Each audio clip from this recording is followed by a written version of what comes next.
when you have, there's a lot of young girls out there going through it today, and we say this for every generation, but a lot of young women go through it, are going through it no matter what.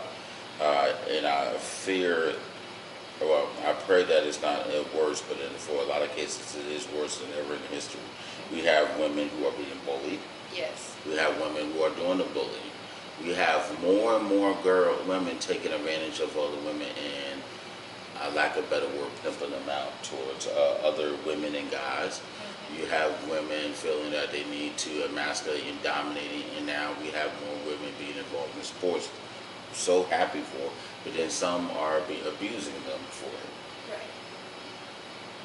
How can this, what aspect, now to me the whole book, but what aspect in particular of this book and in your message overall can help a young preteen who's going through it or about to go through jump into the high school and deal with this madness?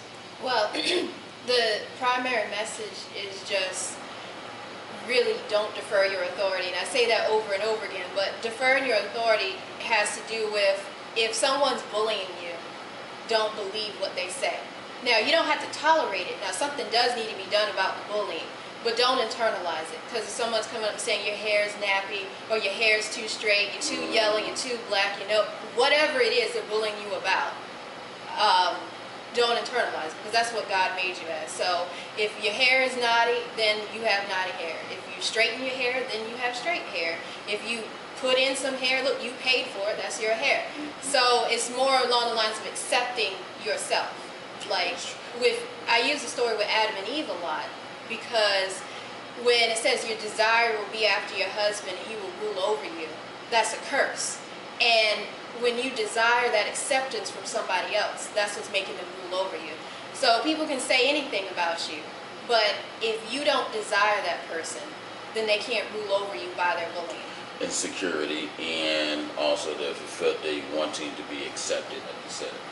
Because we have a lot of women who are looking for that acceptance from society, especially of parents, or in other situations, possibly their father.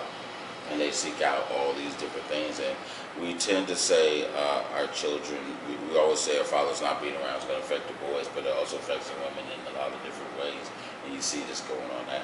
Right. And I think being affected by it kind of makes that, it sets the standard that she feels like she needs a father. Like, if you don't have a father in your life, if you go and seek one out, that's what the real problem is. And it's kind of like, especially in church, you have pastors who say, yeah, because a young boy, he needs a man to show him how to be a man.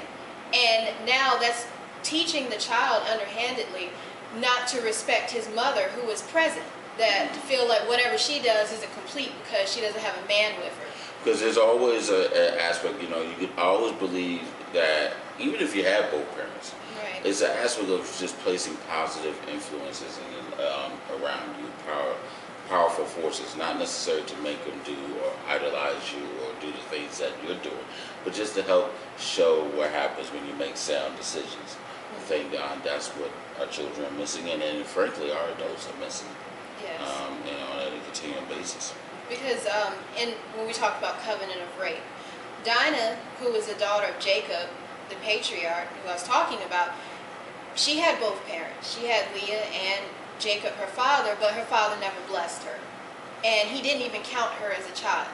So even having a father in the home can still be detrimental, because he is harboring these misogynistic views in him, and essentially it passes on to the girl that way. So it's, if you have a father, that's good, but if you don't, then you have a father in heaven who's really going to take care of you. And it's not even about having a man take care of you, it's just about not letting that feeling of lack rule over you. Exactly. It's not even just so take care of each other. It works, you got to work together.